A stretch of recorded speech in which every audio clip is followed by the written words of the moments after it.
cordial a todos los afiliados de la APSE y a todas aquellas personas de la comunidad, del pueblo de Costa Rica que nos están siguiendo en este programa. Hace como un mes la APSE inició este proceso con algunas entrevistas que hicimos informativas. Hoy iniciamos con este programa desde la otra acera. La idea es que nos podamos manifestar también en medios de comunicación, de tener otra alternativa comunicativa para todos los que quieran seguirnos, para todos los trabajadores, para el pulpero, para las personas que quieran estar. Este es un espacio especial para eso. Entonces, los invitamos a que nos sigan y hoy pues inauguramos el primer programa de esta manera con unos invitados, con compañeros aquí. Entonces, compañeros, empecemos. Para la APSE es de suma importancia iniciar con este espacio informativo, no solamente para nuestra afiliación, sino que estaremos desarrollando temas de gran importancia para toda la comunidad. Este programa es para usted, agricultor, comerciante, pescador, trabajador del sector privado, trabajador independiente, todas estas personas que día a día salen a la calle a trabajar y que no tienen representación en las grandes cámaras empresariales y en los grandes grupos de poder. Este es un espacio informativo donde desarrollaremos temas de gran importancia para usted. Bueno, y aparte de doña Saray y Denis, que nos acompañan hoy acá del lado de la APSE, pues también tenemos a dos invitados muy especiales.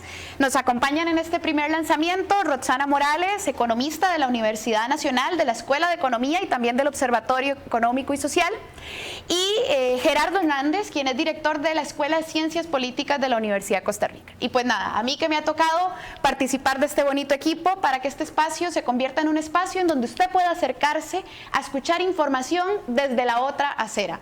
El tema que nos tiene hoy convocados acá, con el que vamos a abrir, es nada más y nada menos que la coyuntura política y económica de este gobierno. Vamos a hacer un análisis de las decisiones que ha tomado el gabinete de Carlos Alvarado, pero también la Asamblea Legislativa durante estos últimos 2 años. Y por eso nos acompañan un politólogo y un economista. Así que acompáñenos dentro de un momento que regresamos con el tema a tratar. Bueno, y para empezar este tema que nos tiene aquí sentados el día de hoy, pues tenemos que empezar por refrescar un poquito la memoria.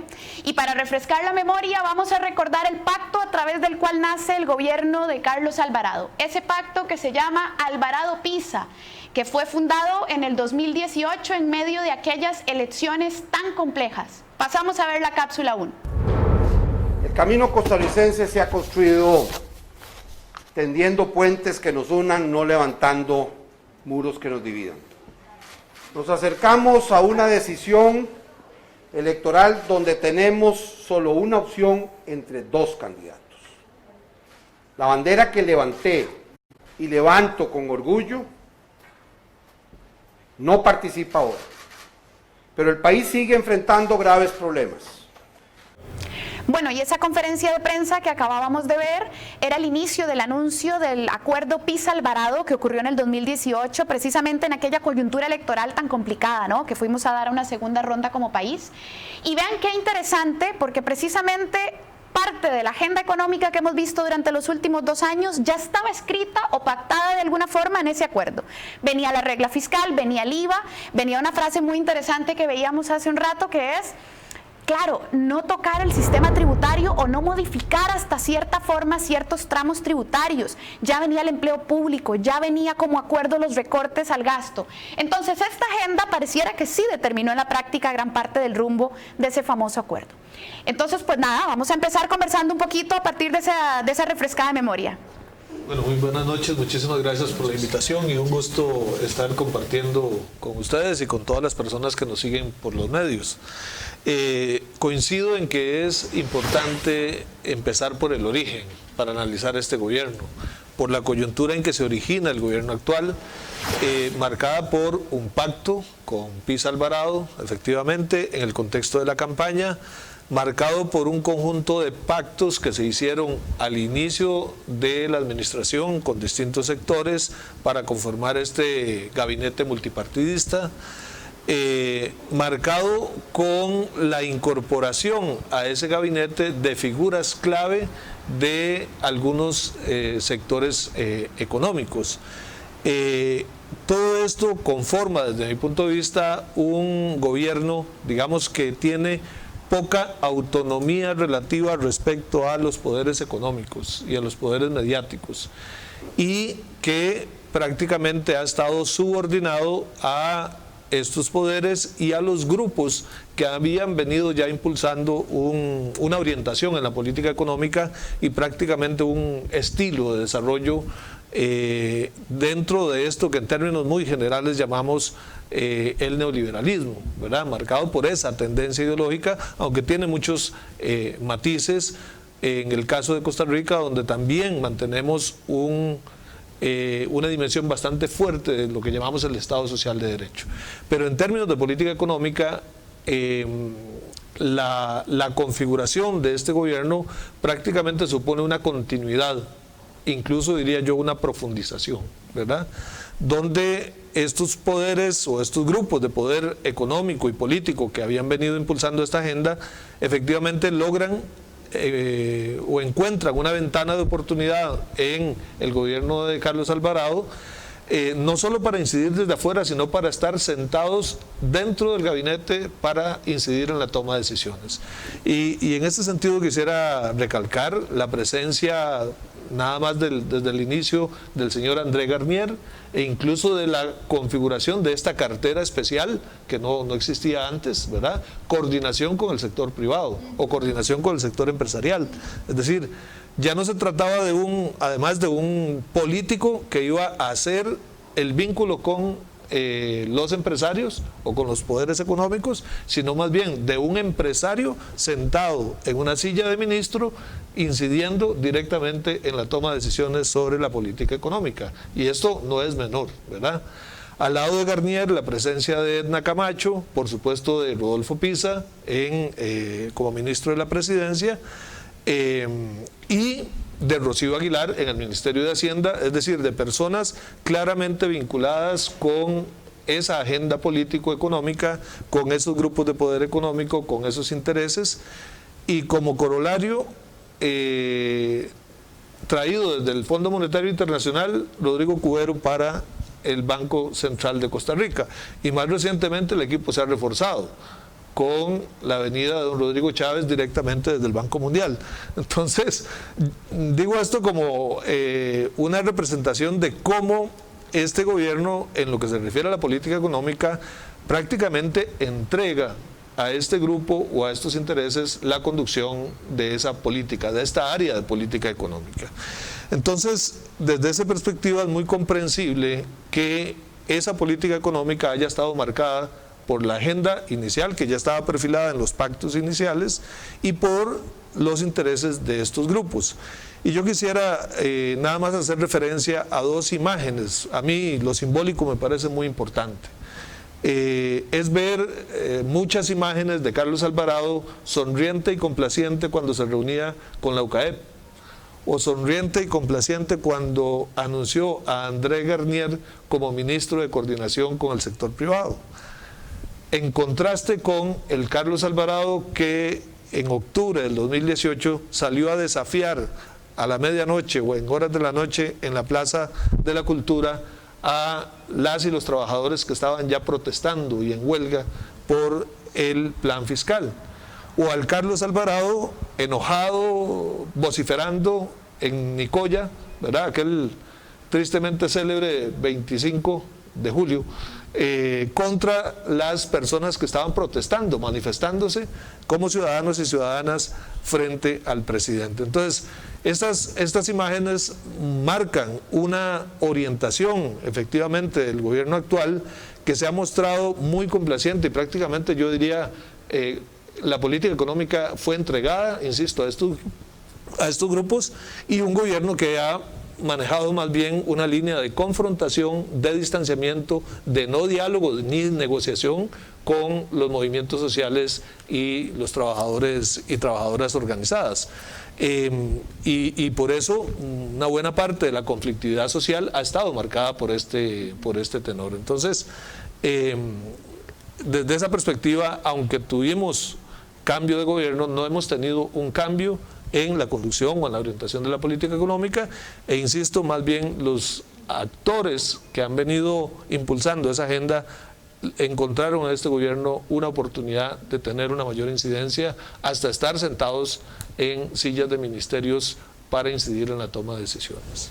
Bueno, y de hecho menciona un actor clave, ¿no?, que es la UCAEP, que quizás hace unos años no era como tan reconocida, ¿verdad? Públicamente a lo mejor en la ciudadanía no teníamos tan claro de qué representaba, pero que hoy en la práctica representa la vocería oficial de un sector empresarial grande, un sector empresarial más corporativo, ¿verdad? Y que en la práctica sí ha logrado incidir, incluso recientemente recomendó, ¿verdad?, un grupo de apoyo de economistas para las políticas de gobierno, que en medio de la pandemia también hay como un cambio de la imagen del gobierno, porque con la discusión de la reforma fiscal, digamos que se tambaleó un poco esa imagen, resultado de todas estas confrontaciones tan evidentes.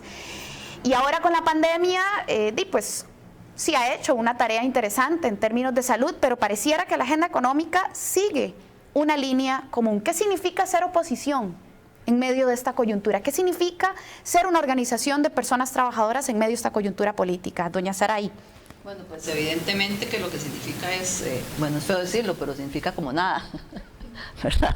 Es una situación complicada, lo vimos con la huelga del 2018, con toda la fuerza que hubo en ese movimiento, y al final no lograr pero absolutamente nada. Inclusive se presentaron propuestas progresivas, ¿verdad? Y aún así no se dio el brazo a torcer. Entonces es complicado porque evidentemente, como decía don Gerardo, estaba todo ya listo, ya enmarcado, ya acomodado para que esas propuestas no fueran tomadas en cuenta, ¿verdad?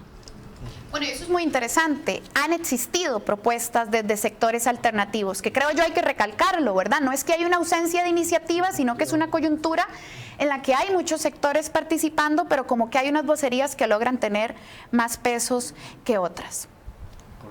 Correcto, sí, es preocupante. Yo quisiera recordar, ¿verdad?, que cuando este gobierno inicia, se habla de un gobierno de unidad nacional, ¿verdad? Entonces vemos en este momento que a nivel de partidos políticos no existe una oposición a este gobierno. Hemos visto cómo partidos como Liberación Nacional, la Unidad Social Cristiana, se han aliado, ¿verdad?, con lo que es el PAC, en lo que es el impulsar una agenda que simplemente responde, ¿verdad?, a los intereses y a las vocerías de los grandes poderes económicos, ¿verdad?, que están representados en lo que es la UCAEP. Si nosotros recordamos, por ejemplo, Rodolfo Pisa en la primera ronda quedó en cuarto lugar. Sin embargo, ingresa al gobierno Alvarado, PAC, ¿verdad?, como ministro de la presidencia, y prácticamente es el que lidera el país, ¿verdad?, en el inicio de este gobierno, especialmente en la parte económica, junto a Rocío Aguilar, ¿verdad?, y los otros personajes, ¿verdad?, que ya hemos mencionado, ¿verdad?, el compañero, y que se consolida con la reforma fiscal. Posteriormente, ¿verdad?, vemos también cómo en este año anterior, ¿verdad?, personajes de partidos que han sido históricamente rivales como Liberación Nacional y la Unidad, hablemos de Carlos Ricardo Benavides y de Pedro Muñoz, son los padres del proyecto antihuelgas, que se consolida con la moción que Pedro Muñoz en último momento lanza, ¿verdad?, y es ponerle la cereza al pastel para hacer en materia de derechos laborales un retroceso en Costa Rica que va más allá de 1943, lo cual es gravísimo en lo que es derechos a nivel laboral y a nivel sindical. Vemos en este momento que la única oposición que existe a nivel de gobierno somos los sindicatos, con las propuestas que hemos hecho, y sin embargo hemos visto la confabulación que ha habido de partidos políticos que deberían ser en este momento oposición con el gobierno para golpear a los sectores sindicales, que es la única oposición que hay en este momento. Quisiera nada más señalar que efectivamente la UCAEP sigue siendo un actor importante, pero hay un actor que no se visibiliza tanto, que se llama la Asociación Horizonte Positivo, que es justamente liderada antes de iniciar como ministro por André Garnier, ahora lo es por José Rossi, y que es, desde mi punto de vista, el grupo empresarial, la red de empresarios que en este momento está teniendo más incidencia en el gobierno. No solo por tener a André Garnier como coordinador ahí de la política económica, sino también porque ellos han venido incidiendo incluso en otras áreas de política como la política social, la lucha contra la pobreza. Es una asociación que se conformó en el 2012, que ya tuvo incidencia en el gobierno de Laura Chinchilla, luego en el de Luis Guillermo Solís, justamente el vínculo entre André Garnier y Carlos Alvarado se constituye o se fortalece cuando Carlos Alvarado es el presidente ejecutivo de Limas. Y esta asociación empieza a incidir en el tema de la medición de la pobreza. Entonces, hay vínculos con estos otros grupos empresariales que me parece a mí que tal vez no han sido suficientemente visibilizados y a los cuales hay que tenerles también, darles cierto seguimiento.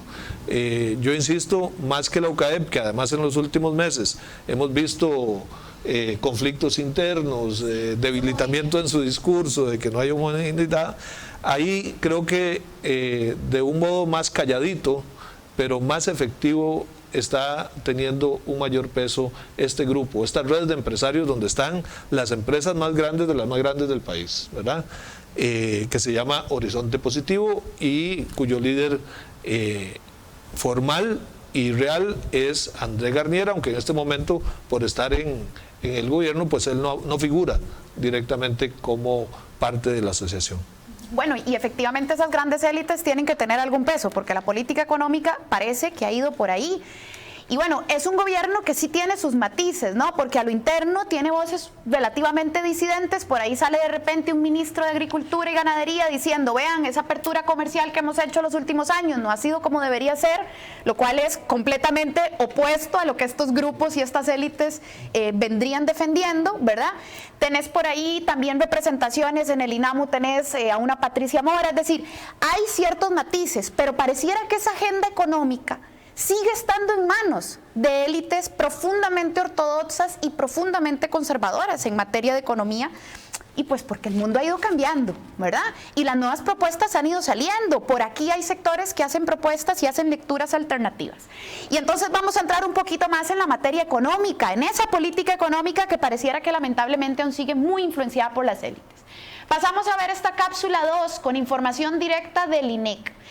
Esta cápsula que vamos a observar es la información última de la encuesta continua de empleo del primer trimestre de 2020. Es decir, son los datos de justo antes del coronavirus. Esta es la Costa Rica pre-coronavirus.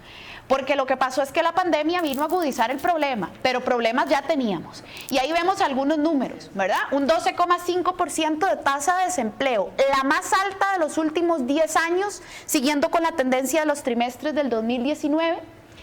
Y también una tasa de subempleo creciente, que el subempleo suele estar asociado a actividades de sobrevivencia. Yo quería un trabajo tiempo completo, pero trabajé en el tiempo que encontré. Y lo que encontré fue un ratito y lo agarré porque es eso nada. Entonces suele estar muy vinculado a la sobrevivencia. Y vean qué interesante para las mujeres, y a propósito de que aquí vemos 3 mujeres en el panel, ser mujer en este país es tener más probabilidades de empleo de fijo. Y si además somos mujeres jóvenes, tenés comprado los números de la lotería. Y estos son datos pre-coronavirus. La siguiente lámina nos habla un poquito de algunas características más de esta tasa de desempleo. Nos damos cuenta de la cantidad de tiempo que la gente lleva buscando trabajo, ¿verdad? Y nos dice además que grupos de edades, tenemos un 38% de personas desempleadas. Bueno, más bien, del porcentaje desempleado, un 38% corresponde a personas menores de 24 años y cerca de un 40% a personas entre el 25 y 44.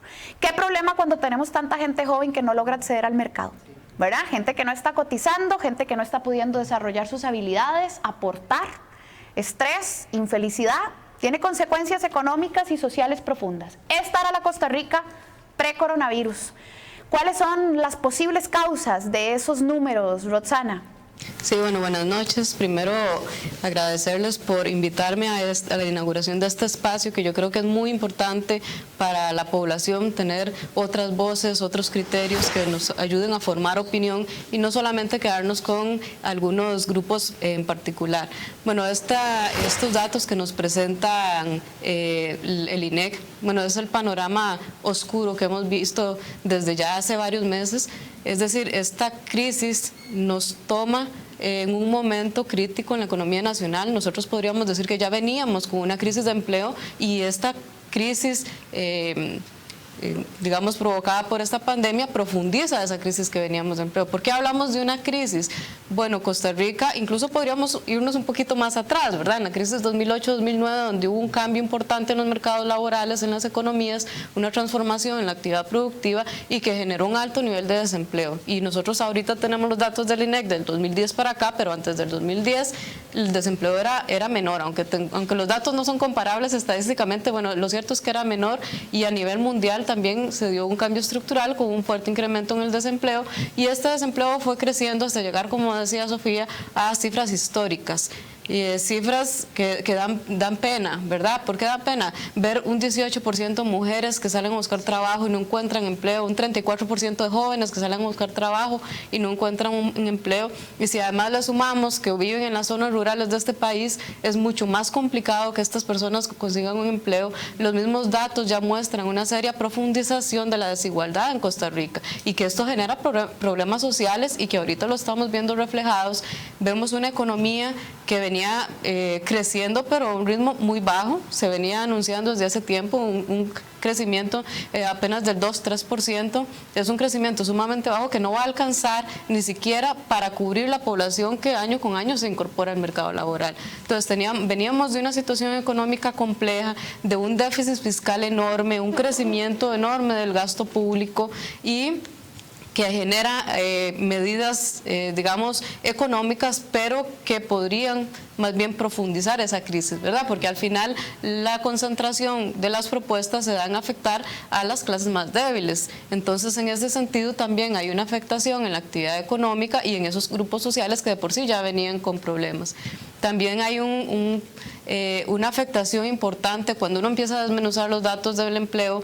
Vemos que a pesar de que sí, bueno, se anuncia que hay una mayor cantidad de personas ocupadas, pero desagregamos entre empleos formales, empleos informales. Los empleos formales caen, los informales aumentan. Es decir, gente que ya tenía un empleo formal lo ha perdido y ha tenido que irse al mercado a buscar alguna fuente de empleo. Y ahí vemos entonces el aumento en la informalidad, el aumento en el subempleo, el aumento en la tasa de presión del mercado laboral, que también. Entonces, ¿qué vemos? No solamente concentrarnos en una gente que está desempleada, sino también una pérdida en esa calidad del empleo que se ha traducido también en una pérdida en el poder adquisitivo de la población, porque ya los ingresos están cayendo, le descontamos la inflación, aunque sea muy baja, ya pueden comprar menos. Y además, algo que hemos nosotros venido señalando desde el observatorio es el alto endeudamiento que tiene la población en Costa Rica. En la población después de 2008-2009 de la crisis bajaron tasas de interés, se incentivó la economía, se incentivaron créditos, tarjetas de crédito, tasas usureras, la gente comenzó a endeudarse, entonces ahora tiene un ingreso más bajo y el ingreso que tiene ya no le alcanza para cubrir sus necesidades básicas. Y esta situación viene a complicar aún más el panorama actual, porque ya sabemos que mucha población ha perdido su empleo, se ha visto reducida su jornada laboral y en alguna medida han podido optar por moratorias en los bancos, pero lo que se pregunta uno, ¿qué va a pasar después de estos 3 meses? Y que esta situación también va a generar cambios importantes, estructurales en el mercado laboral, que cuando nosotros en economía analizamos oferta y demanda, tenemos una cantidad enorme de personas buscando trabajo y muy poca oferta. ¿Qué pasa con los salarios? Entonces, difícilmente una persona que ganaba 1 millón, 1,5 millones, hace 3 meses consigue otro trabajo y va a ganar lo mismo. Y entonces, ¿cómo va a hacer frente a sus deudas? ¿Cómo va a hacer frente? Yo creo que se viene un panorama complejo, porque ahorita estamos en un momento de incertidumbre sobre que más adelante hablaríamos de la reactivación, pero para reactivar esta economía hay que abrirla. Pero entonces ahorita necesitamos preservar la vida de las personas, resguardar la vida de las personas. Entonces se habla de ese trade-off, ¿verdad? ¿Qué hacemos? ¿Más economía o protegemos la vida? ¿Y cuáles entonces son esas medidas de reactivación? Pero entonces lo claro es, en síntesis, que la economía venía con serios problemas, tanto a nivel de mercado laboral, problemas estructurales serios, y esta pandemia viene a profundizar todas esas, digamos, situaciones negativas que se venían dando en el país. Bueno, y ven que no mencionamos problemas menores. Déficit fiscal, endeudamiento de las familias y a propósito, paréntesis, ojo ahí la importancia de medidas antiusura, ¿verdad? Que limiten esas tasas de interés abusivas de esos préstamos. Y tenemos también desigualdad, nos mencionaba Roxana. Nos mencionaba también la composición del mercado laboral. Eso es muy importante. En Costa Rica no solo necesitamos más trabajo, necesitamos mejor trabajo. Porque resulta que cuando se viene una pandemia y tenés, bueno, de casi 2 millones de personas trabajando, casi 1 millón están en la informalidad, porque esos son los números, es un número tremendamente preocupante. La informalidad significa que no hay contrato, que está sujeto a actividades que no tributan, que no hay seguridad social. En medio de eso te cae una pandemia y quedas en la calle, ¿verdad? Entonces, ojo, no solo es más trabajo, es mejor trabajo en el sector privado en especial, porque el sector privado en Costa Rica es quien tiene las peores condiciones laborales en términos de comparación público-privado. Y ahí hay que hacer un trabajo importante. Pero además yo quería señalar acá, y a propósito para que pasemos a la cápsula de reactivación en un momentito, quería señalar un punto más. Dice el Estado de la Nación, todo esto pre-COVID, ¿no? Dice el Estado de la Nación que en Costa Rica hay una dualidad en la economía. En Costa Rica hay 2 Costa Ricas, la del mercado interno y la del mercado externo. La que está dedicada al mercado interno es la gran mayoría. Cerca del 90% del parque empresarial costarricense está dedicado al mercado interno. Ahí hay micro, pequeñas, medianas empresas, productores agropecuarios. También la informalidad. Hay mucho sector en la informalidad como empresario pequeño y micro. Ok, esa es una Costa Rica, la que le vende a la gente aquí adentro, la pulpería, el restaurante, ¿verdad? El agricultor, el pescador local que pesca y le vende a la gente de la comunidad o al turista que llega. Eso es mercado interno. Pero luego está la otra Costa Rica, que se dedica a exportar, que todo bien, de hecho a esa Costa Rica le ha ido muy bien, ¿ok? En términos de exportación tenés productos como el banano y la piña, viento en popa, los dispositivos médicos, viento en popa, servicios de outsourcing, finanzas, call center, súper bien, ¿ok? Lo que registran las ventas es que, a menos que pase algo en la coyuntura internacional, ¿verdad? Que no depende de Costa Rica, a ese sector le suele ir muy bien. Entonces tenés 2 Costa Ricas, pero un modelo de desarrollo que ha hecho muchísimos esfuerzos por impulsar la Costa Rica que exporta y como que se le ha quedado rezagada, como que se le ha quedado olvidada la Costa Rica al mercado interno. Esa dualidad está evidenciada en el Estado de la Nación y es preocupante, pre-coronavirus, ¿verdad? Sí, agregaría ¿Sí? no solo esa dualidad, digamos, zonas francas y régimen definitivo, sino también a nivel regional. El 70% de las exportaciones de Costa Rica salen de la GAM y el resto de regiones, y ahí es donde vemos nosotros las grandes brechas que hay, no solamente en la parte de empleo, sino en la misma calidad del empleo, en las oportunidades que tiene esa población, brechas educativas que ahora las estamos viendo en el sistema educativo costarricense y toda esta crisis, ¿verdad? Como muchas zonas rurales se les ha dificultado mucho continuar con este proceso de enseñanza y a los niños y niñas y jóvenes poder estar al participar de todo este, digamos, desarrollo tecnológico, ¿verdad? Entonces también hay una serie de deficiencias a nivel regional, muchas brechas. Muchas veces nosotros nos concentramos y analizamos lo que sucede aquí, en la GAM, pero en las zonas rurales de este país suceden cosas terribles, ¿verdad? Uno ve el nivel de desarrollo tan bajo que tiene esta población y que pide a gritos ayuda muchas veces de las diversas instituciones y no termina llegando. Entonces es preocupante no solamente esa dualidad, sino también cómo hay una polarización económica donde se concentra el desarrollo en el gran área metropolitana. Sí. Además de que uno ve también esas brechas dentro de la GAM, pero digamos somos una economía muy desigual y con muchos problemas en este sentido. Sí, sí. Muy interesante eso porque yo soy de Pérez Celedón, ¿verdad? Del sur del país. Estamos aquí ahora en este momento. Y me decía mi hija, ¿verdad? Una anécdota, me decía mi hija, un día estos que vino, me dice, ¿y que a dónde vamos a comer o qué vamos a comprar, verdad?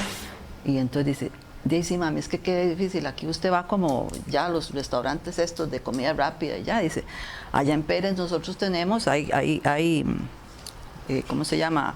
Por el Face o así, sí. hay, ¿verdad? Empresitas ahí, sí. Pero de gente de allá que ofrece, exactamente, local, que ofrece verduritas y que ofrece comida rápida también, pero todo es por ese sistema, pero que no, digamos, que no les quedan más opciones. O sea, uno ve que el desarrollo es difícil, sí. ¿Verdad? Y entre tanta gente también desempleada. Bueno, esto pre-COVID y ahora peor, Exacto. ¿verdad? Exactamente. Bueno, y en medio de ese escenario pre-coronavirus económico, se aprobó una reforma fiscal que incluía más impuestos para ciertos sectores sociales. Tenía sus cosas, digamos, ¿verdad? Sus intentos ahí en el impuesto a la renta, pero de ahí siempre con un IVA, que de hecho ahorita en julio entraría a regir el 1% del IVA a la canasta básica adicional y el 1% a los insumos agropecuarios. Una reforma fiscal que no nos ayudaba a salir de ese bauche económico. Claro, por supuesto. Hace 2 años, ¿verdad?, que estuvimos en esa lucha, ¿verdad? Una lucha fuerte que dimos a nivel nacional. No fuimos escuchados, a pesar de que no éramos pocos, éramos muchos los que estábamos en las calles, miles, ¿verdad? Y se nos dio la espalda, no se quiso escuchar al pueblo, ¿verdad?, a los diferentes sectores, que dimos propuestas, porque no fue que simplemente fue una oposición por simplemente decir no. Y recordemos que en ese momento se hizo una discusión, hubo un gran debate, hubo un gran análisis, especialmente de quién debía pagar, porque estábamos reconociendo que debido a las decisiones, ¿verdad?, políticas que se habían tomado en los últimos años, por supuesto había que reconocer que había un hueco fiscal, ¿verdad?, y que era necesario resolverlo. Pero en realidad el gobierno y los políticos no quisieron entrar en los problemas estructurales, se fueron por lo más fácil y le cargaron la reforma fiscal al pueblo. Y hemos visto, ¿verdad?, por ejemplo, que de este plan fiscal hubo empresas, ¿verdad?, estas megaempresas, corporaciones, no estamos hablando de los pequeños empresarios privados, ¿verdad?, no estamos hablando del pulpero, del que... No, estamos hablando de megaempresas, ¿verdad?, que obtuvieron amnistías tributarias exageradas. Esos fueron los gananciosos. Y por ejemplo, hay una por ahí que cita... Florida. Ajá, que la cita el semanario Universidad, La Florida, que fue una de las beneficiarias de amnistías tributarias. Y resulta que La Nación publica de que esta empresa se da el lujo, ¿verdad?, primero que todo, no puede pagar y tiene que gozar de amnistías tributarias, pero resulta que tiene la capacidad económica para comprar una cervecería en los Estados Unidos. Entonces, ¿cómo es posible que se le tenga que perdonar deudas o dar amnistías a este tipo de empresas cuando estamos viendo que por otro lado tiene ganancias suficientes hasta para comprar una cervecería en el extranjero? Y ese es el tema, ¿verdad?, que tenemos que discutir y que tenemos que seguir hablando. Y ¿quién es el que debe pagar? Porque, por ejemplo, se planteó un impuesto solidario por parte de las zonas francas sobre sus ganancias. Creo que se estaba hablando de un 1 o un 2%, y no hubo voluntad política para poder sacar recursos de estos sectores, pero sí se le carga al pueblo en la canasta básica, a los productos agropecuarios, el campesino que ha sido tan golpeado en los últimos años. Yo que soy de origen campesino, que me tocó vivir allá en la etapa de los 90, los planes de ajuste estructural, y vi cómo todo ese sector campesino fue arruinado con los planes de ajuste estructural, y después viene el Tratado de Libre Comercio, donde se implementa una competencia desleal, ¿verdad?, en lo que es sus productos con los que vienen del extranjero, ¿verdad?, y tras de eso no hubo misericordia para en el plan fiscal gravar los insumos agropecuarios. Entonces es una discusión bastante grave, ¿verdad?, y que no vemos voluntad para entrarle a lo que son los verdaderos problemas estructurales de evasión, de elusión de estos grandes poderes de capital. Porque la agenda no era para nosotros, la agenda era para algunos. Claro, estaba influenciado un poco por las élites de las que hablaba Gerardo, ¿verdad? Sí, a mí me llama la atención, a propósito de lo fiscal, que sigue siendo uno de los temas políticos fundamentales de este país, ¿verdad? Es decir, quién contribuye y cuánto contribuye para financiar, digamos, el interés público, ¿verdad?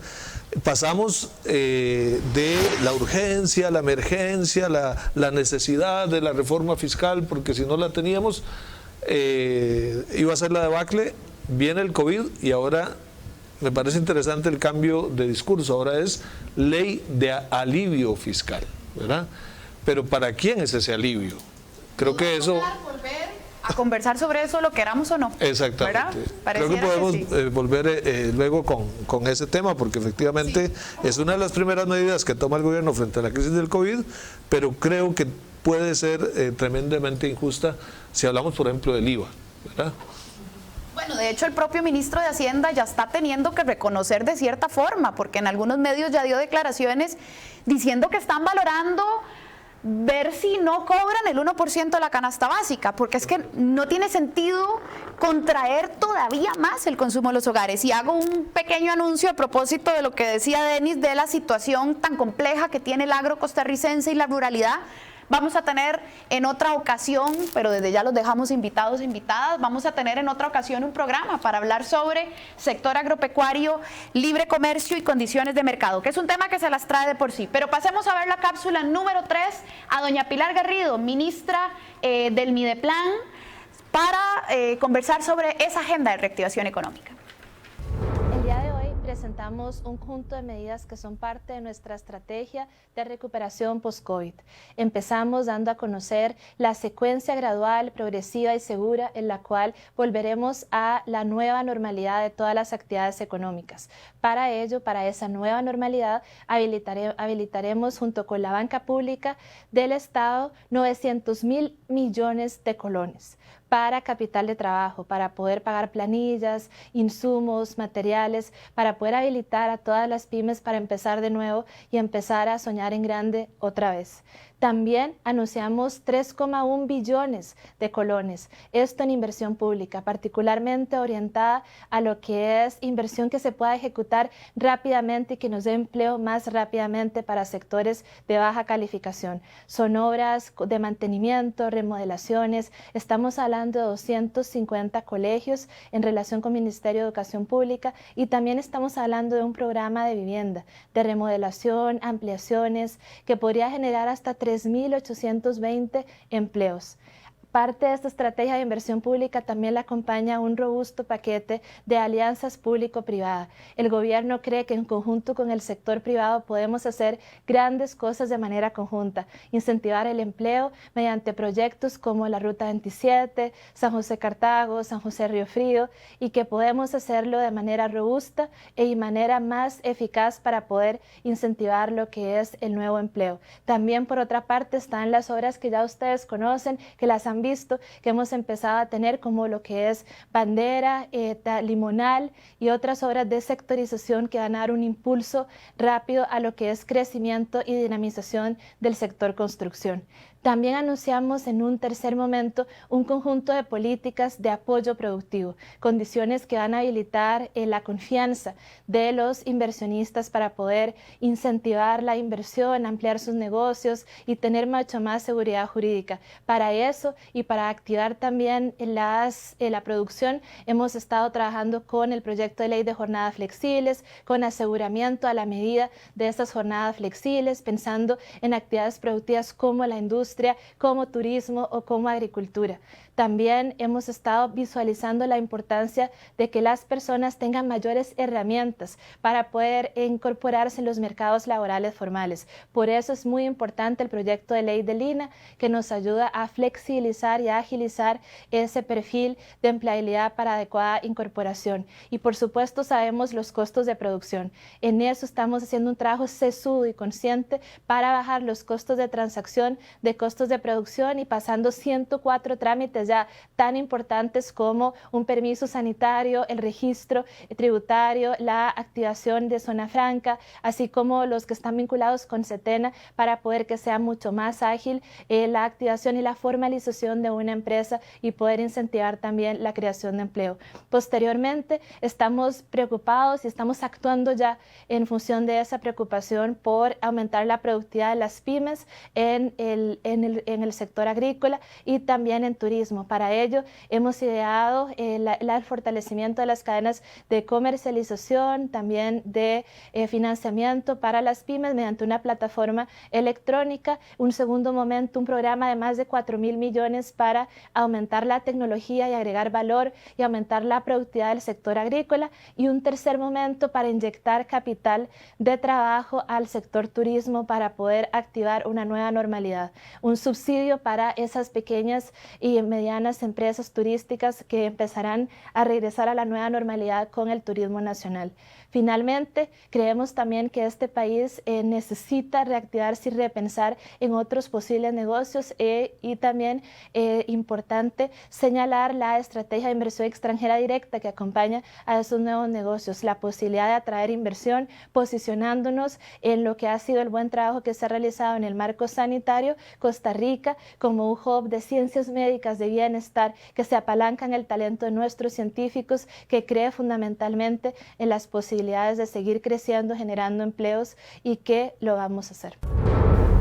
Bueno, y este era el anuncio que hacía doña Pilar de parte del gobierno hace ya algunos días sobre las medidas de reactivación económica que va a llevar adelante este Poder Ejecutivo de cara a la pandemia, ¿ok? Y menciona varias iniciativas que pongo de una vez sobre la mesa, ¿no? Los 900.000 millones de colones en préstamos para sector agropecuario, turístico y otros sectores productivos, inversión en innovación agropecuaria, 3.1 billones de colones en infraestructura pública, aunque ahí no queda muy claro porque la conferencia es muy general, entonces no queda muy claro si esos 3.1 billones de colones son del gobierno central de la República, en cuyo caso sí habría una diferencia muy grande respecto a lo que se había venido invirtiendo, sí habría una apuesta muy grande, o si son de todo el sector público, en cuyo caso sería casi lo mismo que se ha venido invirtiendo. Eso no nos queda claro porque la conferencia es muy general, habrá que esperar a ver, pero en general está ahí la inversión pública como un motor, flexibilidad laboral, dice también, flexibilización del INA, agilizar trámites, ¿verdad?,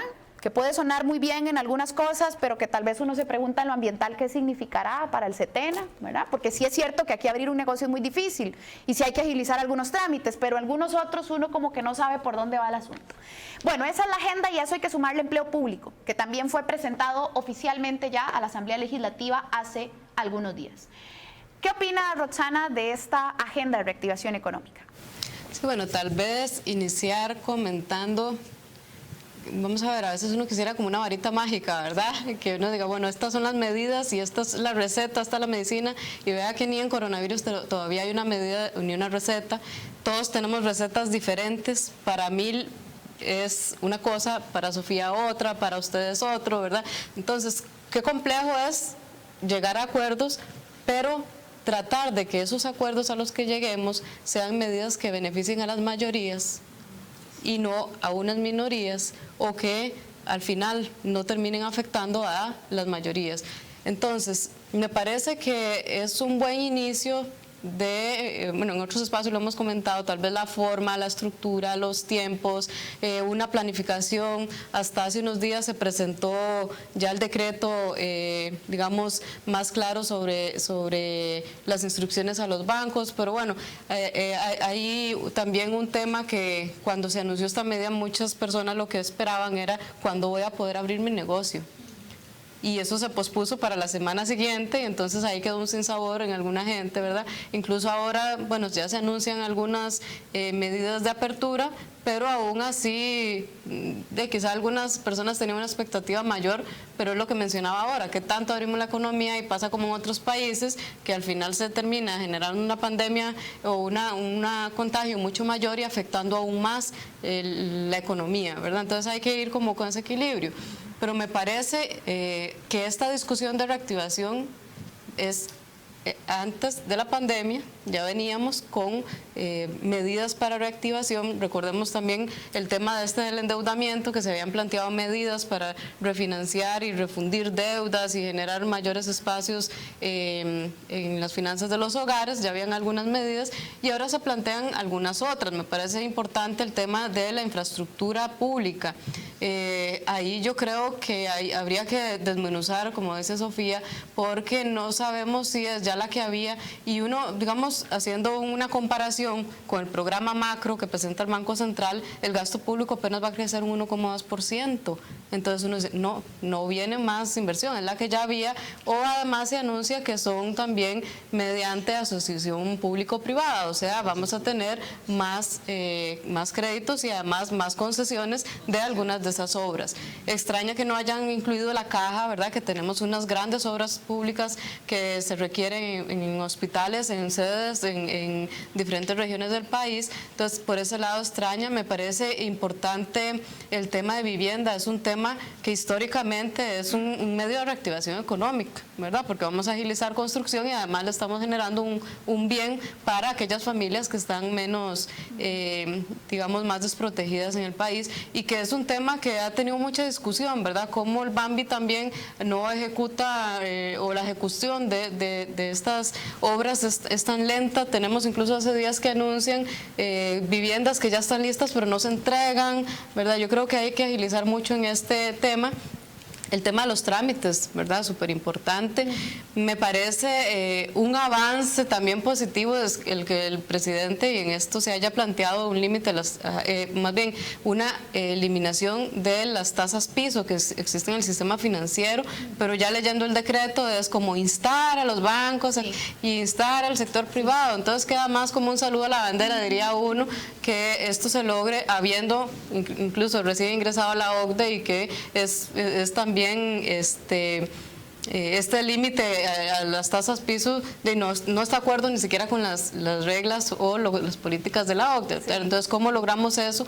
Porque ocupamos no solamente aliviar las finanzas del hogar, extrañó que no pusieran o seguir insistiendo en el tema de las tasas de usura, ¿verdad? Que por lo menos en el informe del presidente sí se menciona, ¿verdad?, este tema, y yo creo que esos son algunos pasos.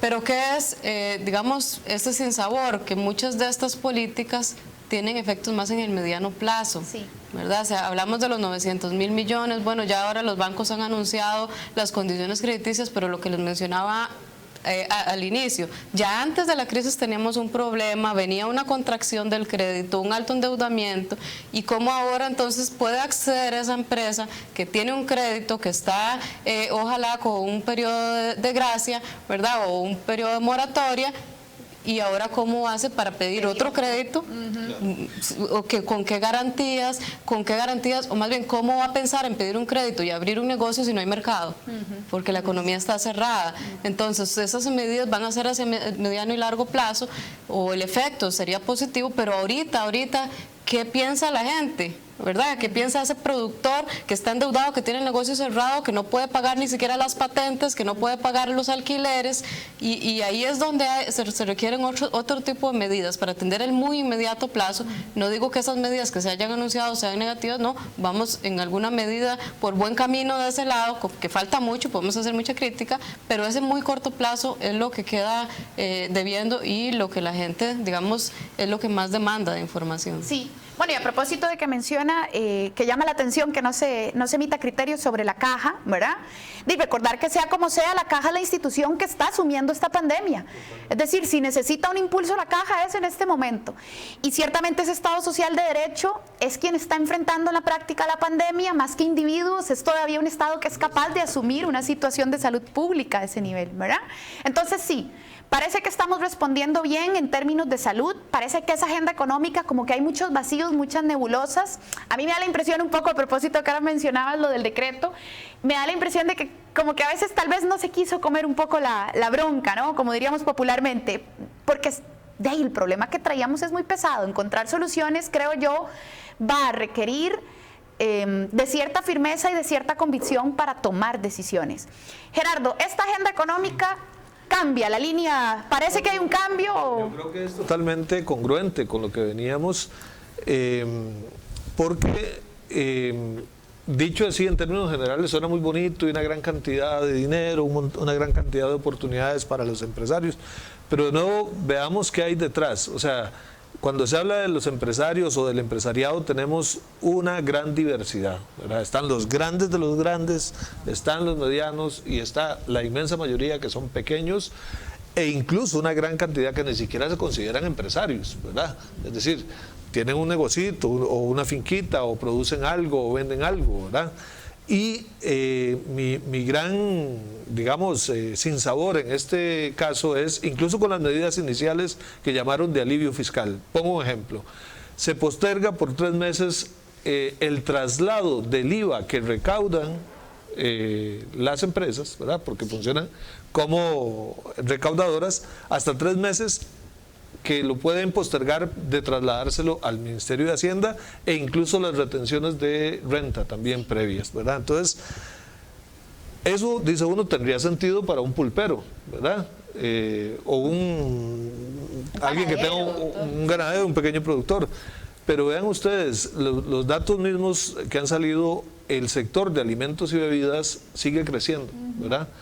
Las filas en los supermercados no han disminuido.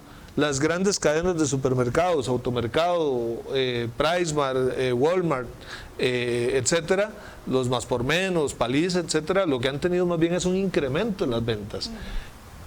¿qué está pasando con ese 13% de IVA que se están dejando? ¿Verdad? ¿Será que lo están poniendo a ganar intereses para hacer bonos proteger o lo están jineteando para aumentar sus ganancias? ¿Verdad?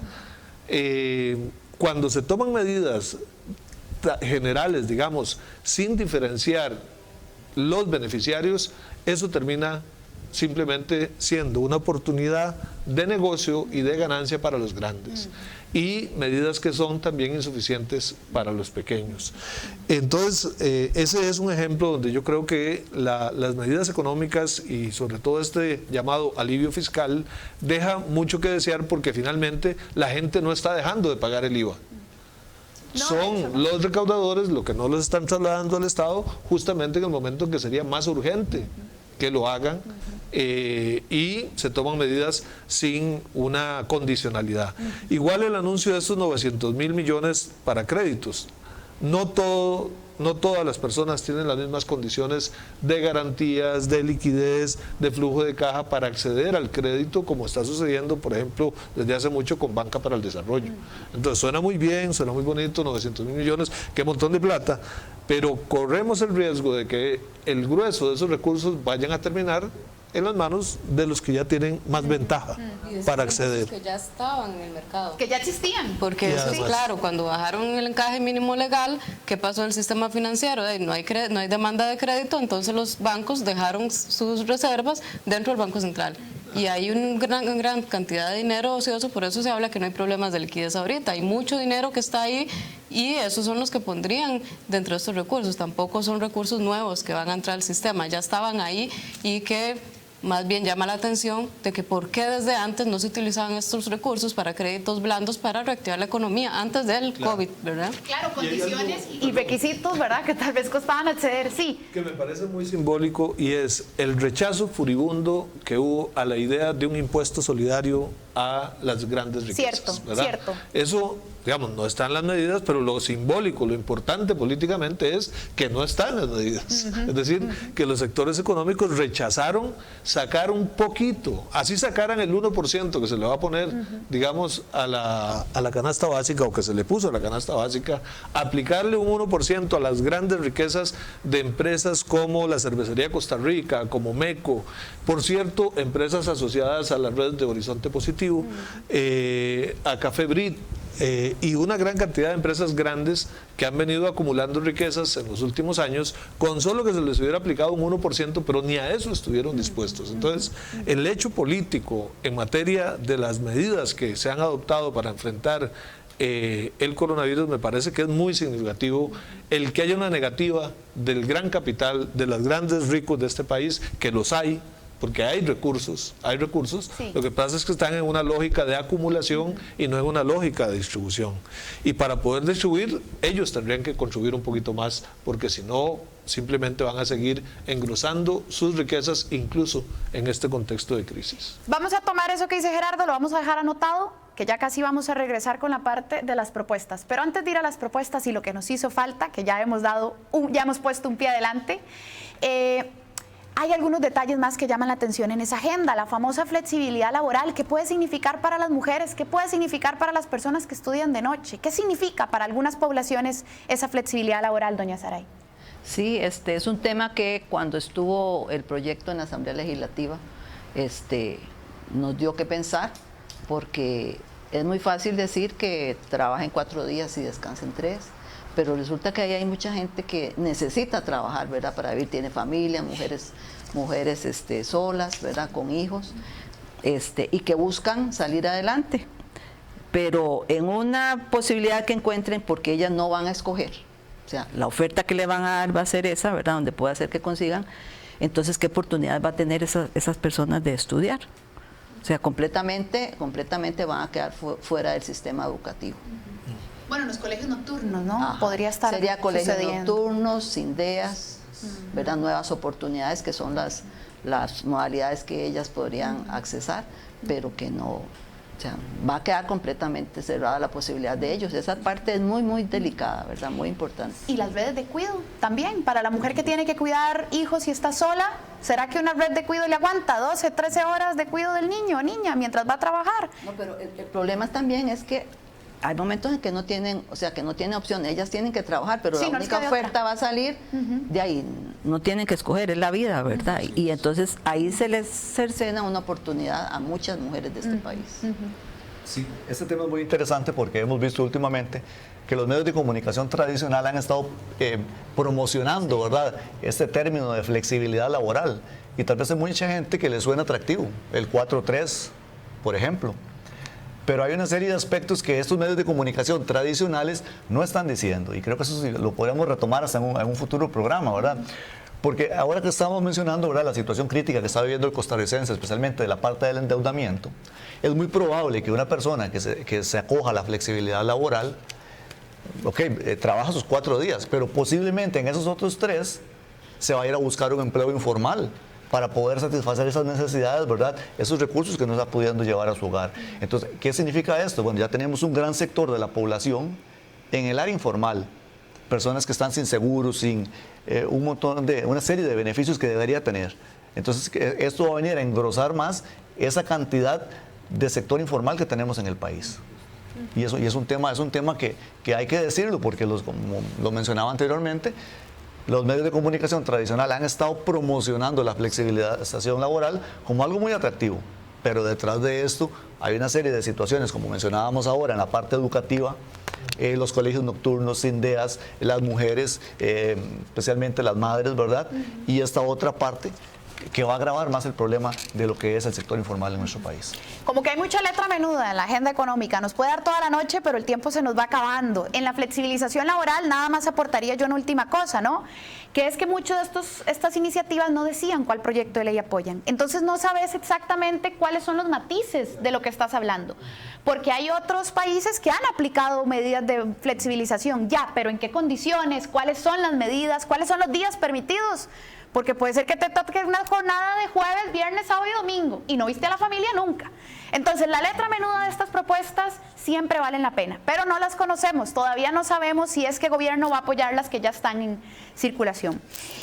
Bueno, vamos a hacer una pequeña pausa y regresamos con la última etapa del programa. Propuestas, aprendizajes del coronavirus y un mensaje de cierre. Volvemos en un momento.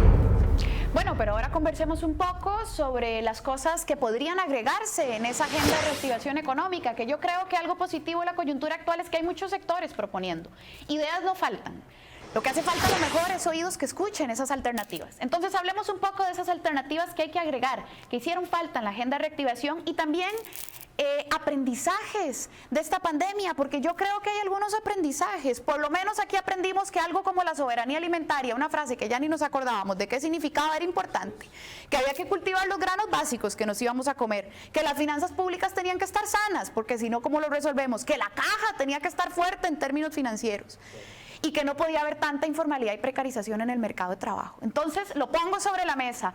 Gerardo y Roxana. Sí, y agregaría a esa lista que la regla fiscal no puede ser un dogma, porque justamente en condiciones como las que estamos viviendo se demuestra que es necesario invertir más y podría ser incluso necesario rebasar algunos límites que se han querido imponer. Y esto no significa estar a favor de la indisciplina fiscal, sino significa que el espacio público, el Estado debe tener los mayores márgenes de maniobra para poder enfrentar situaciones como esta. Entonces yo creo que efectivamente, desde el punto de vista incluso político, lo que a mí me sigue faltando es un amplio espacio de diálogo y concertación multisectorial, porque hasta ahora el gobierno solo está escuchando a los grupos empresariales a los que hemos venido aludiendo. Y Costa Rica no es solo las empresas. Aquí parece haber una falacia, y es el supuesto de que si las empresas están bien, el país está bien. Que si las empresas están bien, los trabajadores van a estar bien. Y no.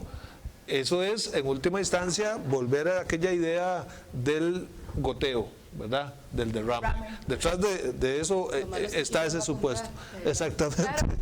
Entonces, políticamente creo que urge un espacio de concertación, digamos, multisectorial, que se escuchen efectivamente las propuestas que tienen los movimientos sociales, las organizaciones de trabajadoras y trabajadores, los pequeños y medianos empresarios también, las redes de agricultura orgánica, la economía social, ¿verdad? Porque aquí, insisto, se está escuchando a UCAEP y a Horizonte Positivo, y por eso salieron hasta a celebrar, por lo menos un vocero de la UCAEP, diciendo que estaban satisfechos porque coincidía justamente lo anunciado por el gobierno con la agenda que sus economistas estaban planteando. Entonces, políticamente parece que es fundamental abrir ese espacio. Iniciativas. Sí. Hay un Muchos sector sectores, totalmente muchos excluido. sectores excluidos. De hecho, claro, podríamos hablar de varios sectores excluidos, ¿verdad? La inmensa mayoría, diría yo. Sí. Roxana, ¿qué cosas hicieron falta en la agenda económica? Bueno, yo creo que estamos todavía en media tormenta, porque no sabemos cuánto va a durar, no sabemos si ya estamos digamos, tocando piso y empezamos a reactivar, o si se va a complicar aún más la situación. Entonces, yo creo que es momento de que todos los sectores aportemos con diferentes medidas y medidas un poco más aterrizadas, ¿verdad? A veces podemos estar de acuerdo en el que hay que hacer, pero ya en el cómo es donde generamos muchas preocupaciones. Estamos de acuerdo en que generar recursos para dar más bonos, proteger, poder sostener a muchas familias que se han quedado sin empleo, que han visto reducir sus ingresos, pero ¿de dónde sacamos esos recursos? Y ahí es cuando planteamos, bueno, sí, pidámosle una política al gobierno redistributiva del ingreso. Es cierto, en una crisis, uno de plantear una política fiscal de más impuestos es contractiva, pero ahorita estamos viendo una política redistributiva, es decir, aquella gente, aquellas empresas, aquellos grupos que han tenido y acumulado grandes riquezas, que se han aprovechado de grandes oportunidades, esos grupos pueden ahorita contribuir. Entonces, ¿qué me faltó en ese plan? Vemos nada más endeudamiento.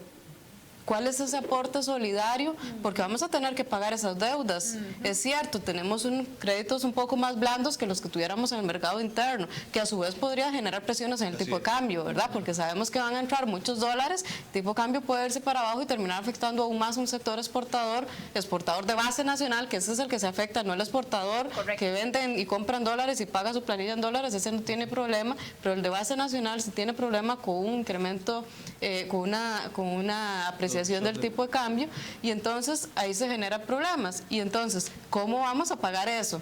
Y desde ahora, entonces hasta suenan por ahí las campanas, se ha hablado de un aumento del IVA, por ejemplo, aumenta y seguir cargando al consumidor, que ya tiene un efecto negativo. Terriblemente contractivo. Eso sería mucho más contractivo. ¿Qué hablábamos ahorita? Bueno, esas teorías que dicen salvemos a las empresas, démosles todo, pero ¿de qué le vale? Y lo hemos comprobado ahora, ¿verdad? Muchos negocios prefieren no abrir sus negocios. ¿Por qué? Porque la gente no va a llegar a comprar.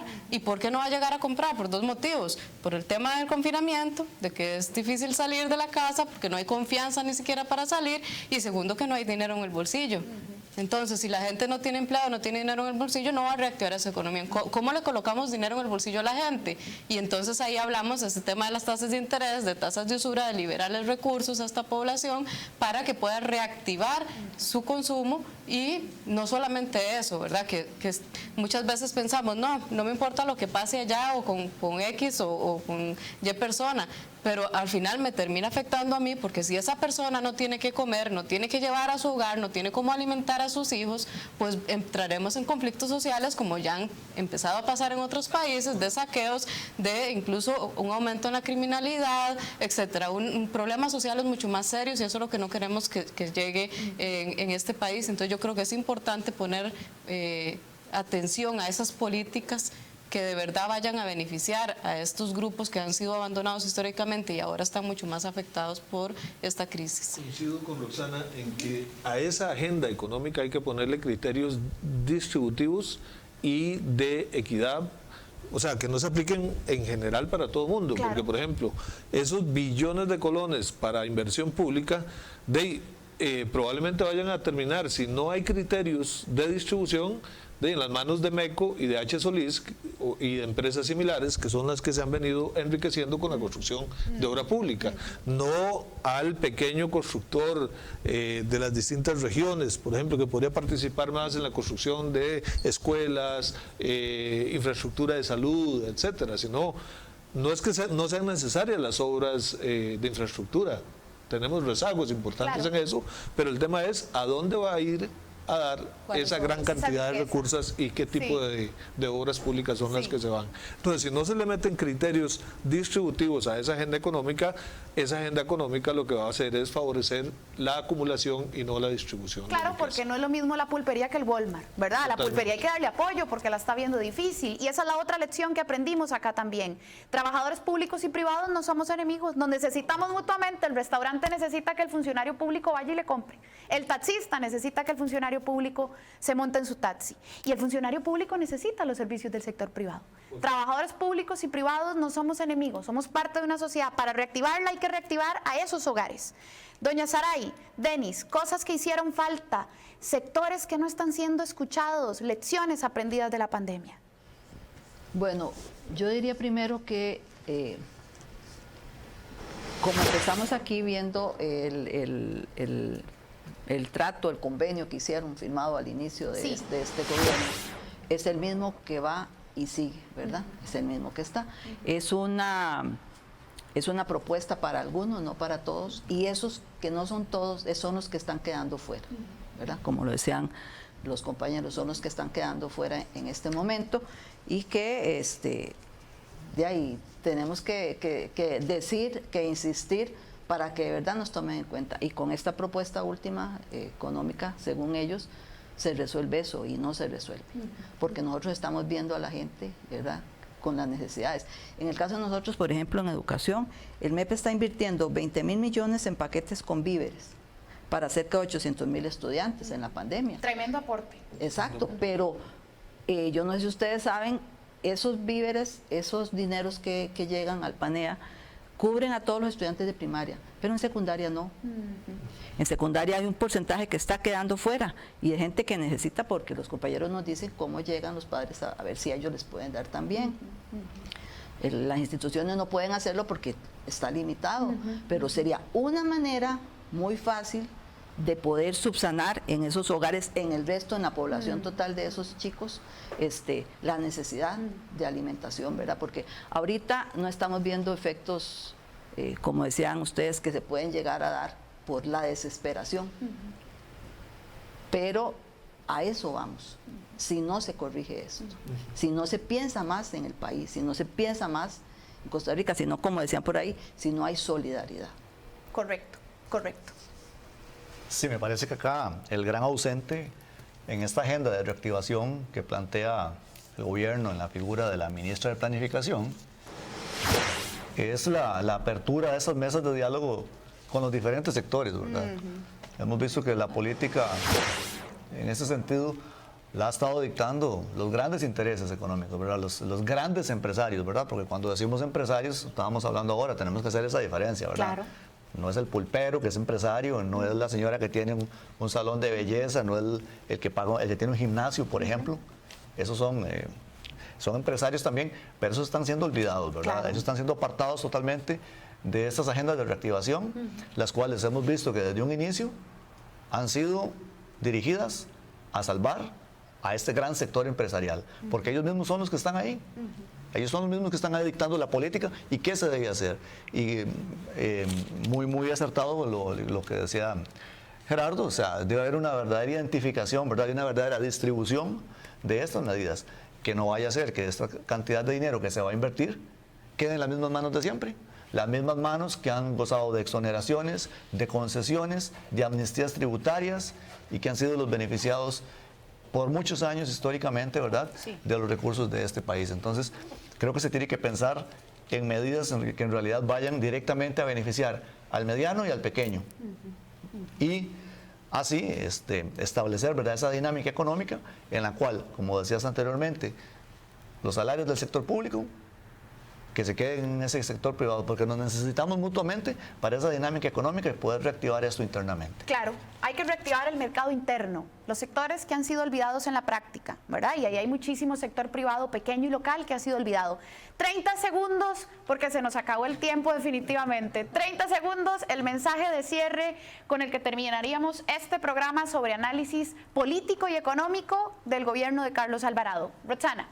Sí, tal vez nada más decir que ojalá este sea el primero de muchos programas y que de verdad le pueda dar la voz a muchas personas, no solamente de la GAM, también personas que tienen diferentes, digamos que viven en esos mundos, en esa dualidad, en esas diferentes economías, que puedan expresar y que el país pueda conocer esas distintas realidades, distintas propuestas, distintas opiniones, que al final le permiten a uno también generar opinión y no quedarse uno solo con la idea de algunos grupos, de algunas personas que participan a diario en diferentes medios de comunicación, sino esas otras personas que tienen muchas ideas y muy valiosas para el desarrollo de Costa Rica.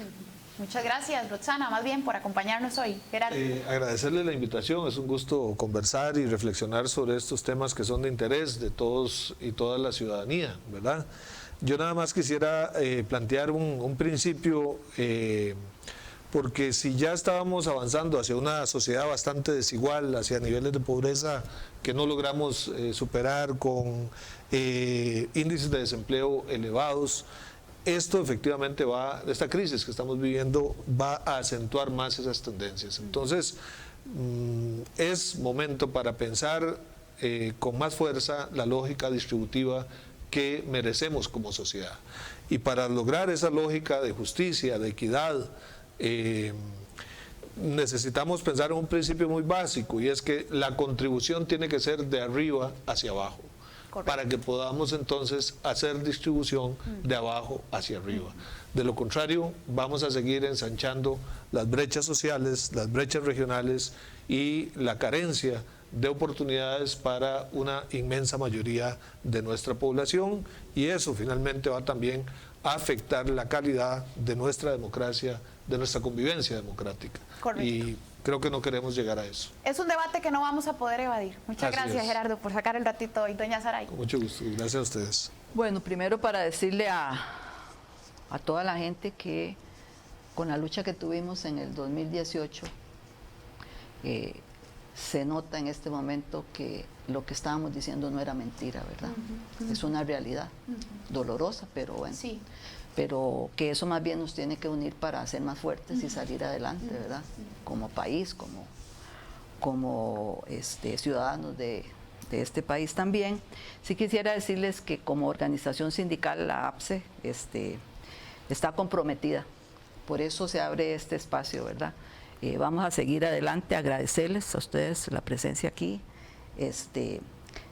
y que estamos en este espacio, ¿verdad? Estamos en este espacio desde la otra acera y ahí los esperamos. Muchísimas gracias, doña Saray, y a la APSE en general por el esfuerzo de abrir una nueva alternativa mediática desde diferentes sectores. Aquí vamos a tener varias voces de invitadas e invitados. Denis. Sí, bueno, primero que todo reiterar el agradecimiento a Gerardo y a Roxana, ¿verdad?, por estar acá con tan valiosos aportes. Y sí, creo que este asunto tan delicado del coronavirus, ¿verdad?, ha venido a desnudar una realidad que se nos estaba queriendo ocultar un poco, ¿verdad? Como decía doña Saray anteriormente, en el 2018 no les mentimos. El tiempo nos da la razón. Y hoy, ante este contexto, vemos cómo se agudiza la desigualdad en nuestro país, el desempleo, el hambre y la pobreza. Es hora de que el gobierno de la República tome las medidas necesarias y se atreva a atacar los problemas estructurales de esta crisis fiscal que tenemos en este momento. Pareciera, y lamentablemente, que esta crisis va a agudizar ese problema fiscal, y no vaya a ser que dentro de 1 o 2 años estemos hablando de otra reforma fiscal y que la quieran poner en los hombros de los trabajadores. Como organización hacemos un llamado y exigimos al gobierno de la República el respeto, una distribución justa y equitativa, y especialmente que en este momento haga efectivo ese llamado de que todos nos pongamos la camiseta, ¿verdad?, y que todos trabajemos, pero que aportemos solidariamente, y que quien más tiene, más aporte. Bueno, y que realmente seamos todos los que nos vamos a poner la camiseta en este proceso económico que nos espera, una recesión económica tremenda, dice la CEPAL, para América Latina y en general para el mundo. Nos vamos a necesitar personas trabajadoras del sector público y privado, poniendo iniciativas y poniéndonos el hombro entre nosotros y nosotras también. Muchos sectores sociales con ideas. Hoy aquí se han dicho bastantes cosas. Un gobierno que tiene sus matices, pero que lamentablemente pareciera que a pesar de sus intentos y esfuerzos sigue estando un poquito más inclinado, o bastante más inclinado, dependiendo de dónde lo veamos, hacia medidas más ortodoxas y neoliberales, pero que lo más importante es que hay sectores progresistas afuera de gobierno con grandes iniciativas para mejorar la condición económica de Costa Rica. Y en este espacio vamos a empezar a darle voces a esos sectores. Acompáñennos en los siguientes programas que tengamos en Desde la Otra Acera y muchas gracias por la sintonía de hoy.